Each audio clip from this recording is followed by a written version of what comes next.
नजर डालते हैं दिलचस्प मालूमाती और अजीब खबरों पर।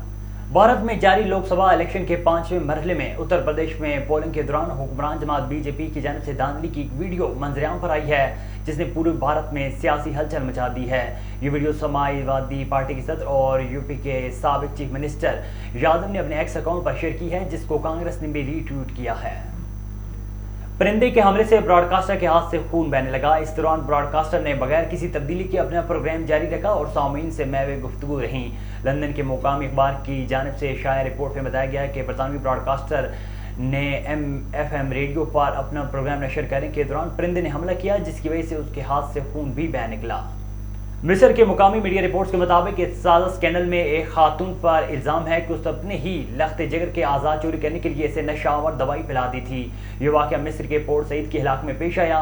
इसने चंद रोज़ कबल शबज़म में एक बच्चे के आज़ाद की चोरी की मकरू धंधे के लिए कम सिन बच्ची की बेमाना कत्ल की याद ताज़ा कर दी है। पोर्ट में बताया गया कि सईद गवर्नी में सिक्योरिटी फोर्सेज ने सा नामी एक खातून को उस वक्त गिरफ्तार किया जब वो अपने छोटे बच्चों को नशा आवर दवाई पिलाकर इसका गुर्दा और दीगर अंदरूनी आज़ाद चोरी करके आज़ाद की स्मगलिंग में मुलविस माफिया को फरोख्त करना चाहती थी।